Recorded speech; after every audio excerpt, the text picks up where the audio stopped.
If you are a creative person of any kind, writer, director, actor, dancer, artist, podcaster, it's very likely that you've dealt with or are still dealing with imposter syndrome.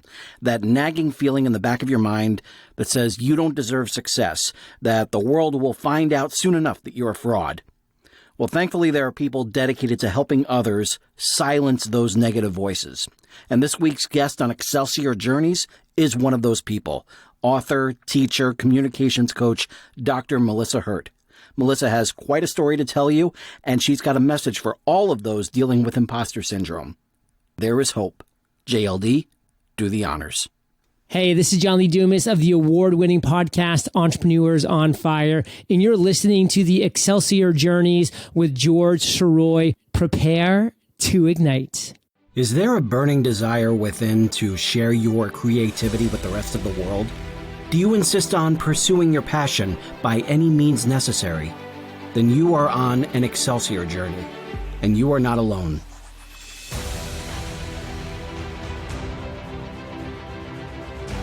Welcome back to Excelsior Journeys. My name is George Sirois. Thank you so much for being here, and thank you so much for listening to over 80 episodes so far. We've interviewed so many great people. It's been such a thrill to be able to do this. We are not stopping anytime soon.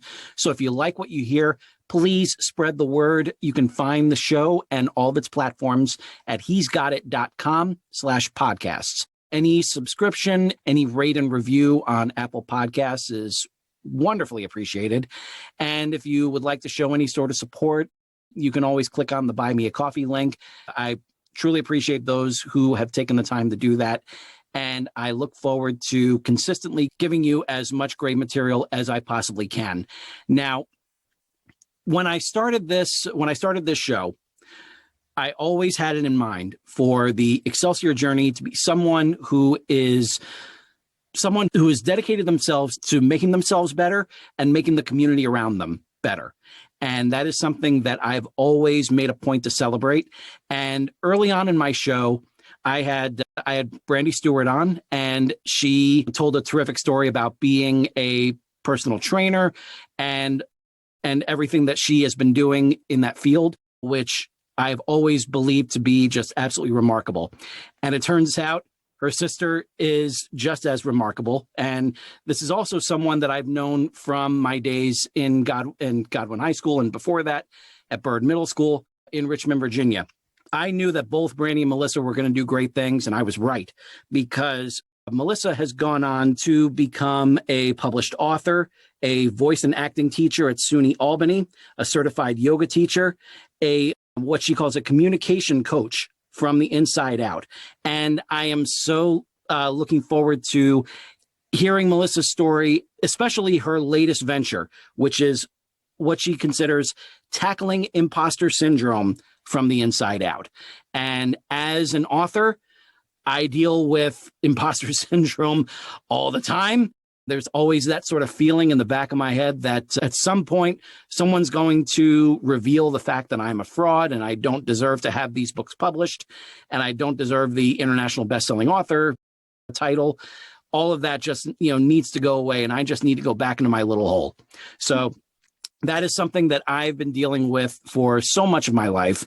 And I am so thrilled to hear that Melissa has dedicated herself to working with people who are dealing with the same thing. If you are an author out there, it's very likely you're also dealing with the same thing. And really just any sort of creative person. And I've interviewed so many other people here that feel the same way about themselves. So I really, really hope this week's interview works for you. And it is my privilege to introduce to you Dr. Melissa Hurt. How are you, Melissa? I'm so great. Thank you so much for that lovely, beautiful intro. And it's so nice to hear you talk about Brandy and to give us a shout out, all three of us, to our days at Byrd Middle School. Yeah. So thank you so much. It's nice to be here on your show. I've said this before. I owe so much to Brandy because she was the one that reached out to me about possibly writing for the Stunt Talent Night in junior year. Yes, I remember that. Because if it wasn't for that, I might never have gotten back on stage. I might have just kind of not quite realized what I was set to do. And, getting back on that stage and getting over that period of stage fright, it really, it set me on a course that I'm still on to this day. And I owe that to Brandy in a big, big way. So Brandy, if you're listening, hello, love you. And, I hope you're doing well. And so this is a real great topic that we're tackling here, imposter syndrome. What is it about that makes you want to pursue that? Wow, imposter syndrome. I think it's something that pops up in everybody. I know that the stats, if you were to Google it, say 70% of people, but I just don't know who these 30% are that don't in any way feel like they are somehow posing as a fraud or anything in some realm of their life. I genuinely believe it affects everybody. Mm-hmm. And for me, I have a theater background. You might remember that since I was really 14, I was studying theater and started intensively studying it when I was 16, all the way through, like going the distance through college, MFA, PhD, all of it in performance. And I've always been so deeply interested in that dynamic between being your everyday self versus what happens when you're on stage in character. Mm-hmm. But of course, it has many layers and it happens in everyday life. And now there's been this whole field of performance studies that's kind of akin to theater, which is how everybody performs in their everyday life. The way you show up in your Starbucks and talk to the barrister is different from how you show up and talk to your cousin at the barbecue. Performance is something that's happening every day. And so imposter syndrome, for me, is another layer of performance, but it's the level of performance that's holding you back from shining within your inner light. Mm. And as a spiritual person, a person who is deeply connected with my inner light and feeling that inner light as my source of not only creativity, but my connection to other people in the world, anything that darkens that inner light is something that I want to not only resolve in myself, but figure out the tools and the strategies to help other people focus their own inner light, tackle imposter syndrome, and always show up as their best self, regardless of the situation. So is that something that you feel that you are struggling with every day? And you feel like if you have been able to address that, then you can reach out and help others address the same thing? That's such a great question because, no, I don't struggle with it every day now. Mm-hmm. But looking back, of course, hindsight's always 20/20. Mm-hmm. I think back in the day, I probably suffered from and suffers in air quotes here. It's not like I was debilitated by it, but it was something that showed up for me mm-hmm. in the form of the expert. That's one expression of imposter syndrome, where it's the person who has to learn everything and get 15 certifications. And they're doing that because they feel like when they get that next level of training, then they're ready to offer that skill to somebody. Yeah. And it's interesting because it's a fine line for me between loving learning, which I genuinely do. I love curiosity. Mm-hmm. I could write love letters to curiosity and the muses that inform curiosity in myself. But there's a difference between being curious and loving learning and feeling that you need to learn something in order to show up. And I think for myself, I certainly had a moment in my PhD where imposter syndrome was really coming through because I felt, I'm about to become a professor. I'm going to be a doctor and I have an MFA. So technically, when I'm applying for academic positions, I could apply for anything in acting, directing, theater history, like all these different realms. And I'm like, am I ready? Am I smart enough? I'm not the person publishing on, 18th century European theater, all these little micro niche areas of research. And there's definitely a level of imposter syndrome that pops up in that world.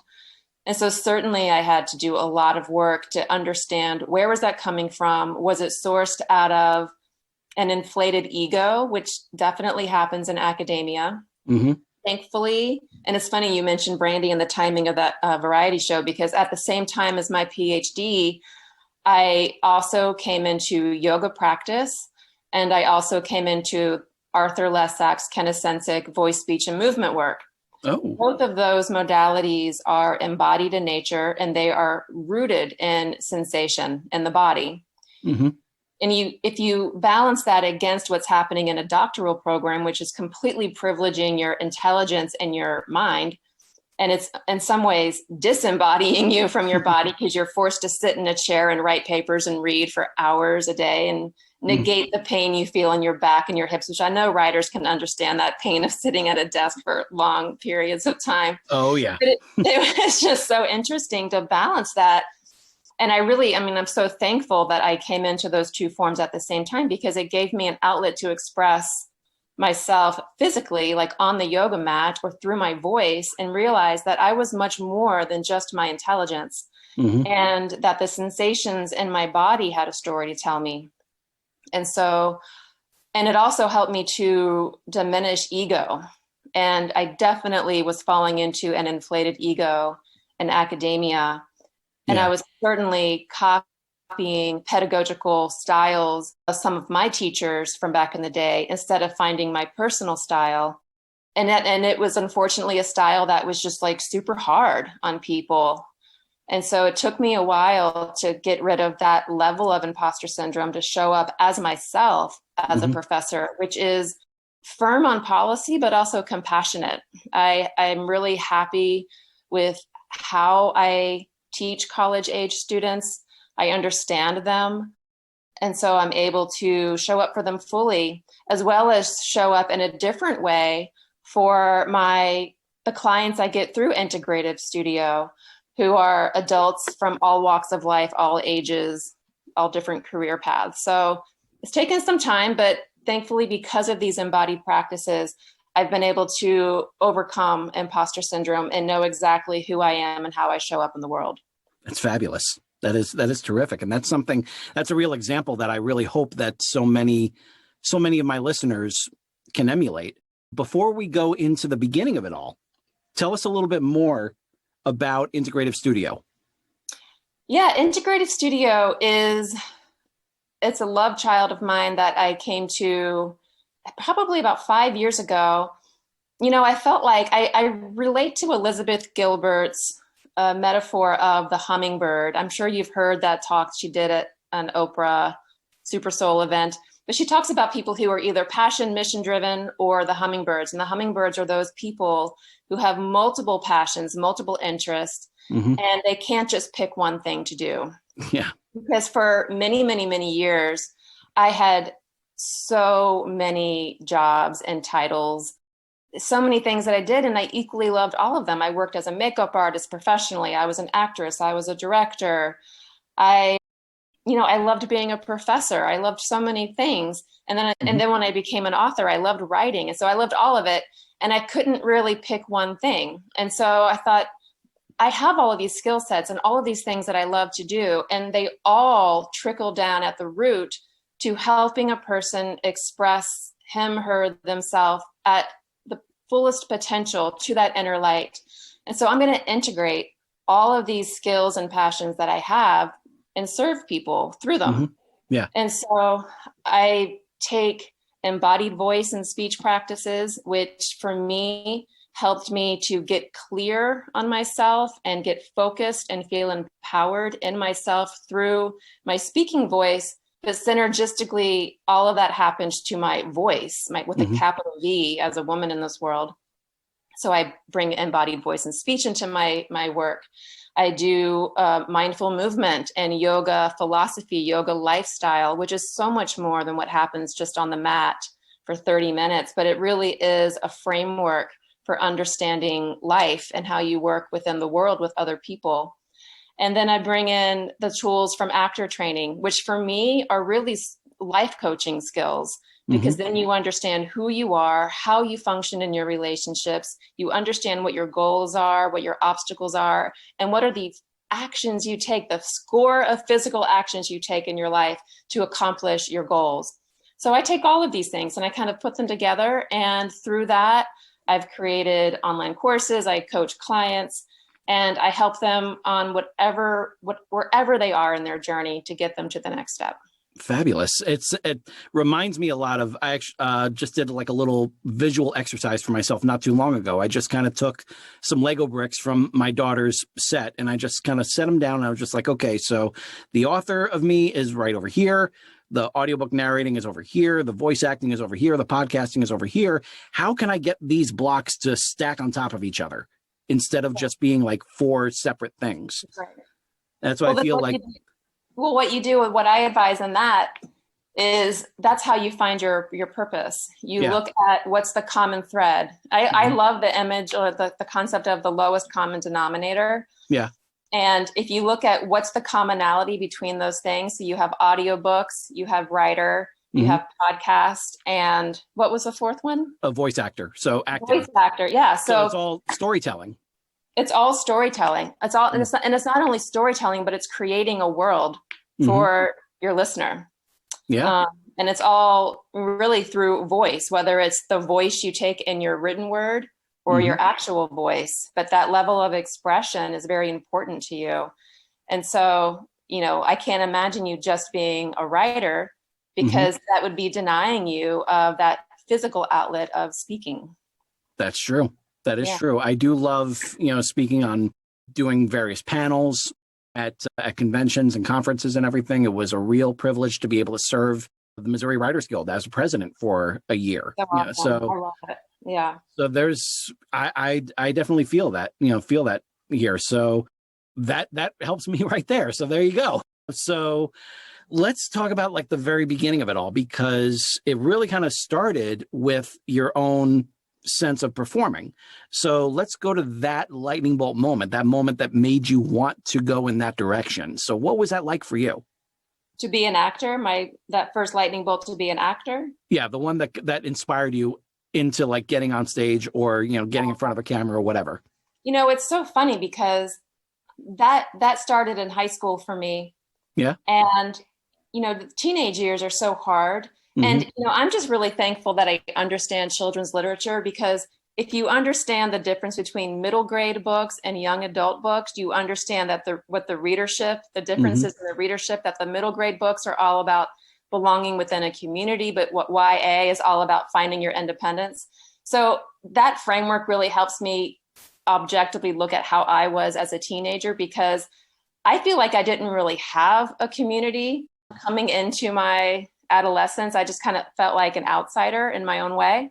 And you're still finding your independence, but you don't know from which you're breaking out of, And so it's like, where are you going? Yeah. And so for me, though, the theater and theater people, it was the first time I felt like I had a tribe. We were just this weirdo band of freaks who just loved human storytelling, just like the human experience and how rich it is and how different it is. Yeah. And even though I didn't have a strong sense on who I was, for some reason, when I became a character, to feel so enmeshed in the world of the play, I felt like I completely belonged and was a part of something bigger than myself. But still very real and connected through my body in that present moment. And when you're a teenager who has anxiety, which, a lot of people have anxiety, but anxiety tends to keep you almost outside of your body, hovering above the ground. It's a very elevated state. There's really nothing grounded about anxiety. But when I'm in character and I've done all the analytical work to understand character, and I know why my costuming is what my costuming is, like everything has a reason and a purpose. I am so saturated through my bones in that character that I'm like, wow, this is like such a real visceral experience, yet it's quote unquote fake because I'm playing a character. Yeah. And so there's that strange doubleness to it. And you'll hear other actors say that sometimes they're never more themselves than when they're in character, because you're really expressing a tiny facet of yourself, but expanding it 300% to fill the shoes and the needs of that story. And so that was my first taste of it. But I also felt like it was so electrifying to move an audience in some way based on the art that I was creating in that, 2-hour moment. Yeah. To share an experience with people, you get a taste of what the ancient Greeks were going for with catharsis. Like if you go back to ancient Greece and the theater festivals that they did back then as insanely important performance practice in their times. It was to bring the community together and teach the community the norms and functions of their behavior that are acceptable to the gods. Mm-hmm. And the stories were so immense to scare the life out of them, to say, don't do this, because then you're going to suffer this, this outcome. And so they get that immense emotional catharsis. But to do it in this massive amphitheater, in your community, with your city state all around you, I can only imagine how bone shaking that was. Yeah. And so I think we still get that today, even on smaller levels with audiobooks, to be honest with you. I think that is an inherent neurological need in people, is storytelling. Yeah. And so to know that I was a part of that at such a young age, when I wasn't entirely sure on who I was as a person, I was, coming into that and figuring that out. But to know that by finding myself through all of these different types of characters, I could understand more closely who I was and understand who I wasn't, Mm-hmm. Yeah. And so I'd say that was my first taste of it. And then certainly pursuing it and doing it more in college. And in my MFA, I became a director. Nice. And really fell in love with nurturing other actors through that process. Mm-hmm. To give them the story. It was just, I always equated it to, I wasn't a mother then, but I equated it to like preparing your child for the first day of kindergarten. You're, Mm-hmm. taking all these natural skills and gifts and beautiful things that they offer themselves and helping them shape it and understand it within this framework. And then opening night is like putting them on the school bus and waving goodbye and saying, you're going to have a great day. So I just always love that as a director. But I'd say that Terrific. I didn't really come into my own skin until I started doing the LESAC voice and speech work, Mm-hmm.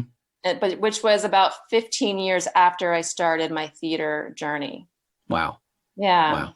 Yeah. It's amazing how you find like this one specific type of, basically like a strategy, and you realize it's like, wow, that fits me perfectly. And then just all of a sudden it's like you're like a sponge and just soaking it all in and ready to just move forward with that mindset. That's terrific. Yeah. And it's pretty undeniable when you get a feeling of what clicks for you. It's almost like the sky changes color. Like you just know that you're in a groove of some sort, even if it's like having a taste for something and you don't know what you're craving, but the taste is there. Yeah. And then you realize, oh, that was an enchilada I was craving. But it's like you have that strong feeling. You can't deny that feeling. Whenever you feel that feeling of flow and connection, like there's something bigger moving through you that you just really need to honor. Absolutely. And was it the experience of being a director, being a nurturer? Was that what kind of eventually pushed you toward not, like obviously it helped out with the teaching part of it, but just like becoming a yoga instructor and going into the other branches of the different avenues that you've explored. Was that kind of like the start of it all? Absolutely. Absolutely. Being a director was my first taste of motherhood in a way. And I speak about motherhood, like the mother as like an archetype. Yeah. I think that we all identify in some way with a larger archetype. And for me, mine is the mother. And that doesn't mean that I am like coddling people, but what it means is that I so deeply care about another person's growth. Yeah. Yeah. And while also taking care of myself so I have more tools to offer them. That is absolutely why I'm on this earth. It's when I'm a teacher of any age, young adult, or even a child, if I'm teaching like kids yoga, I am always honoring that mother type where I will give firm boundaries to keep them safe or help them to better understand a context or a framework that we're learning. But I am always seeing a person as a whole person who has a life outside of my time with them. Mm-hmm. And so I think that's just my responsibility on this earth to understand that people have all kinds of things moving through them. And it's a gift for me to be able to work with them and teach them anything that helps them enhance and nurture their experience on this earth so that they can be the best person they can be. And that definitely started as a director. I certainly got a taste of that at first when I was directing. Excellent. And what was the first show you directed? It's funny. The first show I directed was Amiri Baraka's Dutchman, which I'll never forget because it's Black Revolutionary Theater from the 1960s. And I was at George Mason University. And at that time in the 90s, there were no Black men in the theater program. And I was like, well, I love this play. It's an important play and I want to direct it. And I remember asking one of my professors who was in charge of the multicultural center on campus. And I said, Mark, I need Black men for my show. I want to direct Dutchman. He was like, Dutchman? Amiri Baraka's Dutchman? You're directing Dutchman? He's like looking at this little white girl. I was like, yeah, it's a really important play and I want to direct it. And so he helped me find actors, but it was great. It was great. So, and I've always been drawn to stories with where there's something much bigger happening, and going back to that whole idea of catharsis. Anyone who's read Amiri Baraka's Dutchman will know, I'm not going to give away what happens at the end, but it's shocking. It's shocking. And it's meant to give the audience a catharsis and a disgust. But in this situation, it's made to happen towards social revolution. And so, I love it. It's such a great play. Now, when you start from something there, it's really difficult to just kind of, go back to something that's a little bit more tame in a sense. So did you just keep on going in that direction, or did you try to go for something that was a little bit more universally acceptable, you can say? Yeah, I've definitely directed a range of different plays, and I can understand how, because really at my core also, I'm not just a mother, but I really am a social activist. I care deeply about social justice, and I always have my entire life. Yeah. But it gets pretty exhausting to only direct shows or be a part of shows with that aim. And so I certainly discovered my voice as a director as one who wants to work on the process and nurture my community and what does my community want, and then sometimes what does my community need. So I might direct a really great show and that somehow has some kind of message in there, but it's still a very entertaining show. So I directed August Strindberg's Miss Julie. Directed Spoon River Anthology, The Glass Menagerie, Maria Fornes's Mud. So and then of course, brand new plays by, brand new playwrights, helping them develop their works in staged readings and at community festivals. So really it runs the gamut. I don't limit myself to just one style of play.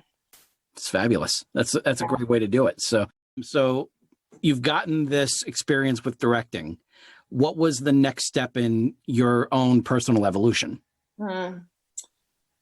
Oh, well, after my MFA, I landed a great job as the head of speech and drama at Dodge City Community College in Kansas. And I was really happy to get that job because when you're finishing your MFA, there's this pressure. This is kind of, I guess, where imposter syndrome can sneak in. I think any graduate student knows about imposter syndrome. Yeah. Because you're thinking, oh my God, if I don't get a job, then they're going to know that I'm like a big loser and I really shouldn't have this degree. And but I did. I got the job and it was in charge of a big program. And I got to write the curriculum because they didn't have a drama curriculum. So I got to write that. I totally streamlined their public speaking courses through all their satellite programs. It was just an amazing job. However, it was in Dodge City, Kansas, and it wasn't my culture. I really couldn't connect with Southwest Kansas. It just, wasn't my, at that time I was a vegetarian, which when you're in the capital of the beef packing industry and you're vegetarian, it's like, you don't make a lot of good friends, and it wasn't like I was like the enemy there, but they were really lovely, but it just wasn't my thing. But I knew I wanted to get a PhD. And that was because I really felt like I wasn't done learning. And I knew that I wanted to also teach theater history because I love theater history. I love the Federal Theater Project, which was an American project during the 1930s. So I got my PhD at the University of Oregon. But my next breakthrough really came through studying yoga and the Lesak voice work. Nice. Very nice. And so, and then after, after studying yoga, you became a certified instructor as well, right? That was much later. Yeah, I started yoga in, let's see, 2008. Mhm. And then, no, it wasn't. It was 2005. And then in 2008, I moved to Sydney, Australia for a year and started to practice at a very beautiful, legit studio called Yoga Synergy Australia. Mhm. And it totally just flipped me on my head. It was just amazing. Just the best instruction. And it deepened my practice immensely. And then moved back to America the next year and kept practicing, went back to Australia to do a private study with Simon Borg-Olivier for 6 weeks while I was also teaching the Lesak work at the National Institute of Dramatic Art in Sydney. And was like, you know what? I think I want to be a yoga teacher. But it's funny because, and I don't know if it was imposter syndrome, but I was terrified of becoming a yoga teacher because I said, this is a massive responsibility. And I don't know if I can handle another person trusting me with their body. Because if you think about a yoga class, I had so much respect and reverence for what the class was. And here's a person, many people come to yoga because their doctors say, listen, you've got a shoulder issue. You really should do some yoga to open it up, or you've got back issues or whatever. Yeah. Or people just come into yoga because their life is really hard and they want release. And I thought, I have so much respect for that I don't want to mess that up. Right. And I remember the head of the teacher training program was like, it's because you care about that you will be the best yoga teacher. And I, eventually I was like, okay, let me do this. I'm going to go through. And sure enough, as I started teaching yoga classes, that mother archetype came through. And I was like, I don't have to be scared of these people trusting me with their bodies. I can nurture them because I deeply know yoga practice because I care about it so deeply in my own life. And only teach them what I know well. Obviously it sounds like, yeah, of course you will. But I mean, I'm telling you, there are yoga teachers that maybe don't do that. Right. So I was able to create a container for them where they could be safe, they could express themselves, they could relax and connect with themselves more deeply for the next hour and 15 minutes. Yeah. Excellent. So I became a certified yoga teacher in 2012. Oh, wow. Okay.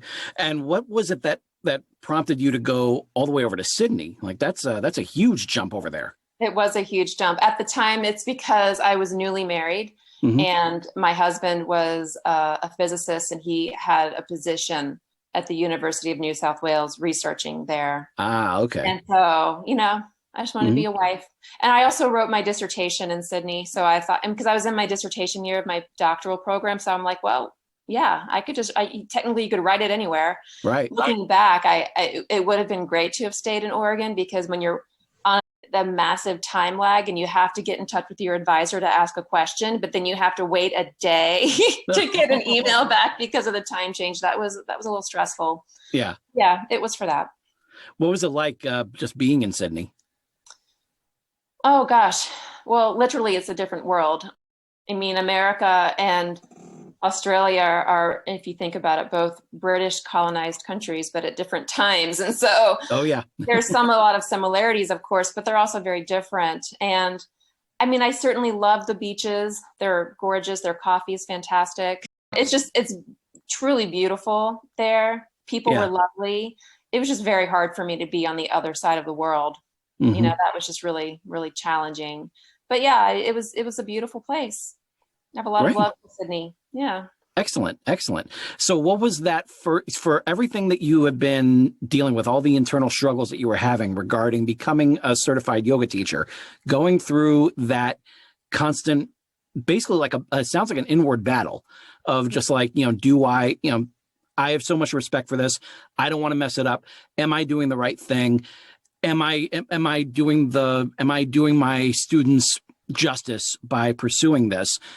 What was that first class like that really did that allow all those feelings to kind of calm down, or was it something that maybe intensified it? Oh no, it definitely calmed down. When you step in the shoes of what you're meant to do, you really just feel the air change. I don't really know any other way to explain it. But I think you've experienced it probably yourself when you're in flow, that state of flow. Yeah. And technically the definition of flow is when a skill set that you have is appropriately matched with a level of challenge, that it just locks you into flow. Yeah. And so I had a skill set with yoga, and the challenge was facing myself and stepping in as a teacher and taking time to communicate the class and to keep them safe. But I just remembered there's actually it all goes back to acting. That's why integrative studio is not just one modality, because there's a book called The Actor and the Target by Declan Donnelly, I think is his last name. But the whole premise of that book is like, focus on the target like an archer focuses, like the arrow has to land on something. And so when you put your energy outward, so it's not about you, it's about where you land. It's a whole other way of approaching connection. Yeah. And so I just focused on my students in the room with me, whether it was like 2 people that showed up or a group of 30 people, keeping my eyes on all of them and just kind of holding them in that space. I was in flow. So really, I think for me, imposter syndrome would come up before doing the thing. But once I was in it, it's like, oh, I am in heaven. This is exactly where I need to be. Oh, it's fabulous. That is so cool. I'm so anxious to get that sort of feeling myself. I know what you mean, especially. You don't have that feeling yet? Well, I mean, right now with writing this 3rd Excelsior book, it's definitely, I was saying to a friend that, the feeling that I'm feeling right now with writing that is a combination of some imposter syndrome kind of, on the top, but, like right below it, it's intimidation, because Ever Upward Part 2 in the Excelsior Journey, in my opinion, so far is the best thing I've ever written. Yeah. And it's something that I really, it's a story I've been wanting to tell since high school. Yes, I know. The initial storyline, this character was created back in 92, and I had the origin story and the story that was told in Ever Upward. I had skeletons of those out there, and that have filled many steno notebooks that have since long gone, but those skeletons were always there. Part 3 was always like it only just had a handful of wouldn't this be cool moments. So it's been a matter of trying to get the story proper to fit into this whole mythos, and constantly trying, making sure that I don't fall into the similar rut of many other part 3s that are out there, which is just like Act 1, get your characters out of the mess that they were in part 2, and then Acts 2 and 3, big battle to wrap it all up. Yeah. I didn't want to do that. I wanted to do something different with this one, and that's been like that sort of feeling of intimidation. Just like, I can hold up, like Ever Upward, no matter what else happens in my life, and just say like, I wrote this, this came from me. How do I top it? How do I at least live up to it? And that's what I'm dealing with right now with part 3. Well, this is where I would recommend meditation practice as being a game changer for you. Because what I do, like I'm writing a middle grade novel in verse, which I didn't even know that existed until 2 years ago. I'm a member of the SCBWI, Society for Children's Book Writers and Illustrators. I have a yoga picture book out with Sounds True. And so, I love children's literature. So I was at their New York City conference, and the winner of the Golden Kite Award for middle grade was the author of Lifeboat 12. And she's like, I wrote this in verse. And I was thinking, you can write a book in verse? I was like, what? Nice. How do you do that? Wow. And I was just so impressed. Yeah. And I was really such a newbie about what was out there in children's literature. So now I'm writing a book in verse, though, because then it just turned out that the story, this is a whole other thing we could talk about, but that the story, as when I sat with the character, she just told me, she was like, this is in verse. This is going to be a book of poems. And I was like, okay. So, but it's because of my meditation practice that started with my yoga practice all way back when, where I'm able to kind of like sit with a feeling and just sit with it. I mean, literally I'm just sitting with her name is Stella. That's the name of my protagonist. And I just sit with her and I say, what's your story? Nice. He just tells me, she's a 12-year-old girl because it's a middle grade novel and she's telling me her story. So I would say for you, start meditation practice and just sit with your hero and say, what's the story? Just have coffee with him, or whatever he drinks. Yeah. And he definitely drinks coffee. And this one is definitely, just to kind of like, just add on to what I was saying before, this particular book is definitely a darker story than the first two. My character goes through quite a bit, and there's stuff that's coming up that I'm so anxious to write, but then I got to get through these parts first. So I feel like there's going to be a point where I'm just going to like stop where I am and then just start writing the other parts.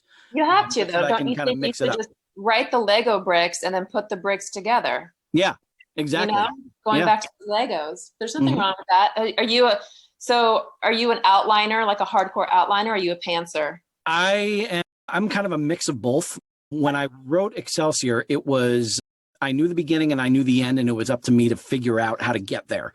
Right. And then that was a journey that I did the NaNoWriMo challenge to, National Novel Writing Month. Yep. And so that challenge actually pushed me forward. It was just like, just get it down. And I was able to do it. The second one, it was very much outlined. It was outlined, and I even went over it with my story editor before I started writing it. Wow. And it was when I started writing it, that's when like things really came to life. Love it. And I was working on that book for 5 years on and off. And with this one, I put together, the first draft basically consists of an outline / manuscript, because there are a lot of completed parts in there, but there was also a lot that I knew I didn't have it in me to get it down right now. So I just jotted down like, this is what happens in this chapter, and then moving on to the next one. So that became like a very rocky read for my publisher. So I'm trying to kind of like do right by him and get a completed manuscript for this. So that part of it is it's a challenge. It's definitely a hill. Familiar with how Bertolt Brecht used placards in his plays and his alienation effect. Yeah. And the whole idea was he would give away what happens before the scene even happens, but then the scene is about figuring out how that happened. Yeah. And so you basically written the placards. So now let the fun be, how does this happen? How do we get there? Yeah. Yeah. Take that approach to it. So everything is mindset. Everything is mindset and how you frame it. It really is. And yeah, I definitely couldn't agree with that more. And especially what you had said before about middle grade and YA, because what I'm doing with the eventual middle grade series that I'm going to be starting up after I finish this one, it's exactly what that is. It's a character finding their place in a community. Yep. So as soon as you said that, I was just like, oh, good, I'm on the right path.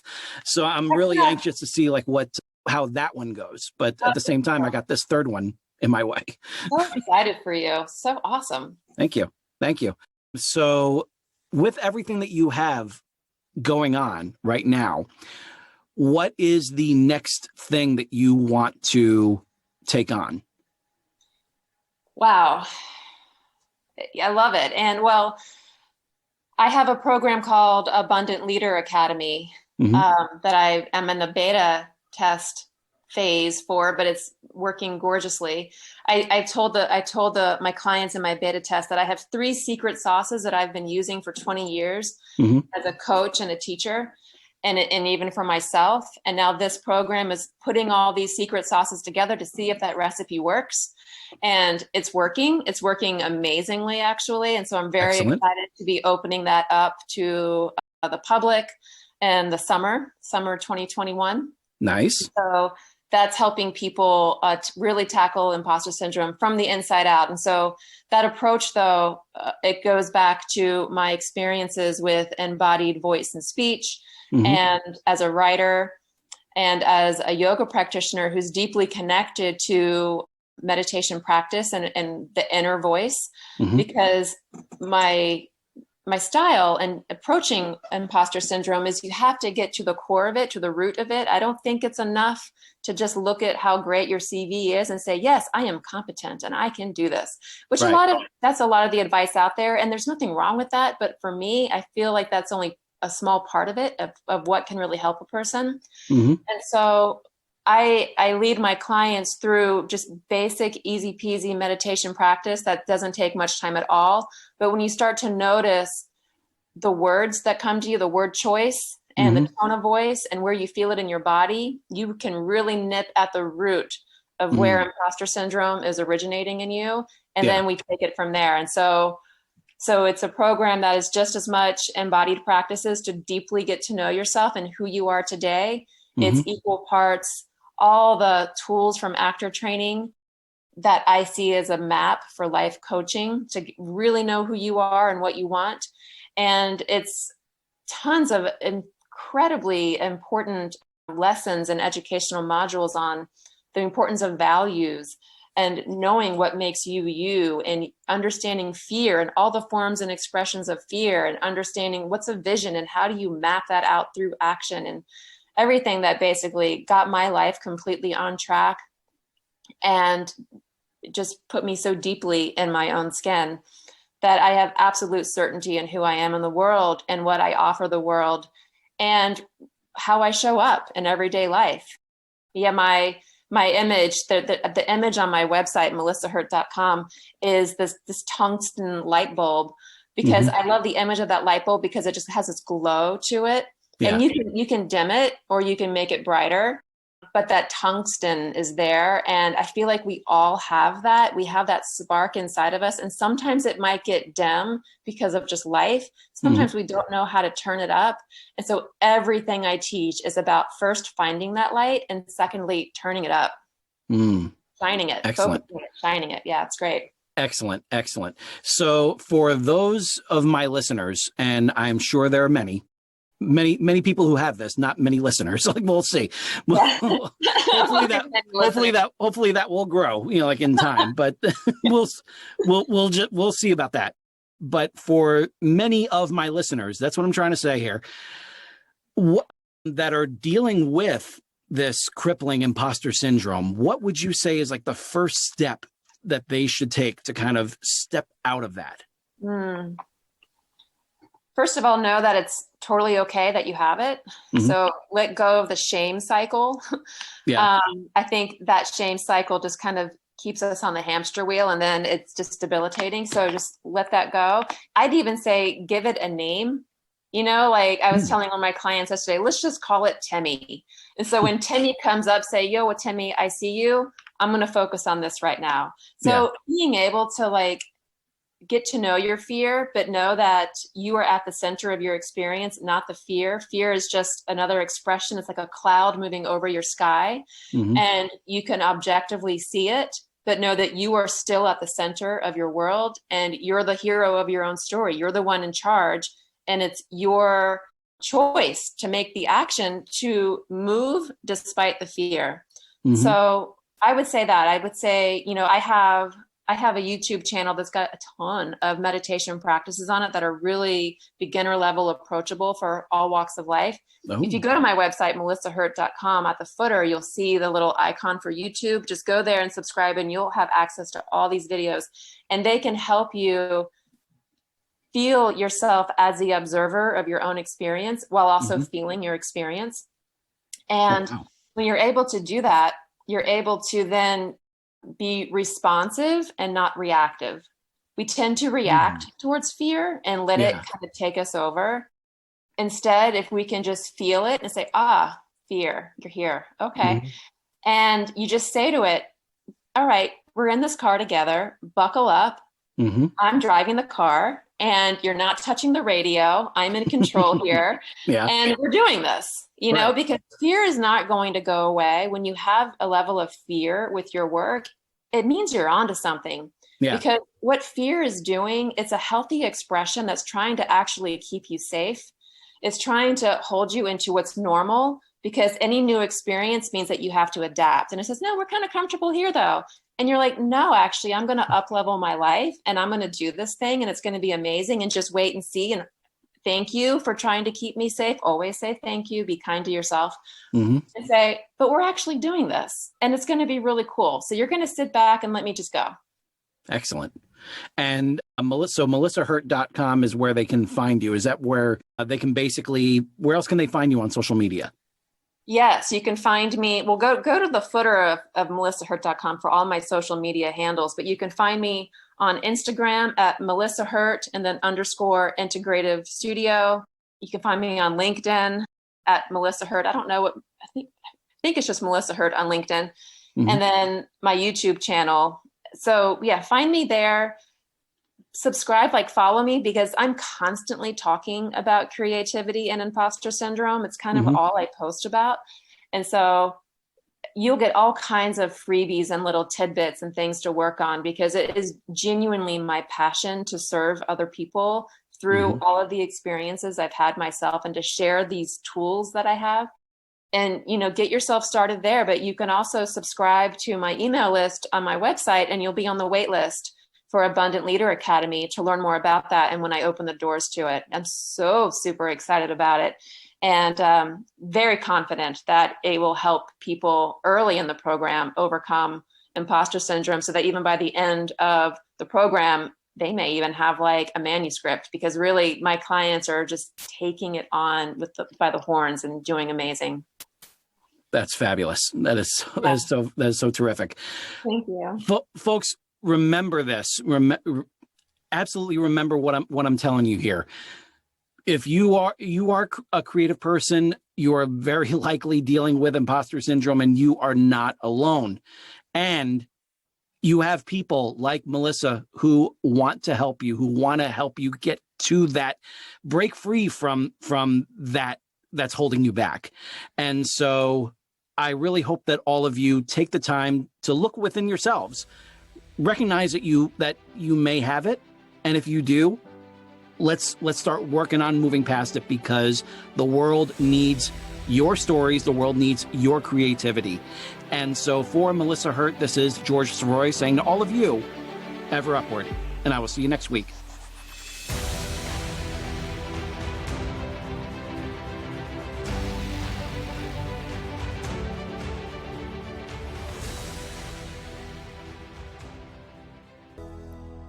Today's show is brought to you by Audible.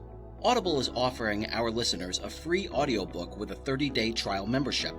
If you've never been an Audible customer and want to see what they offer, just go to www.audibletrial.com/Excelsior Journeys and browse the unmatched selection of audio programs. Download a title for free and start listening. It's that easy.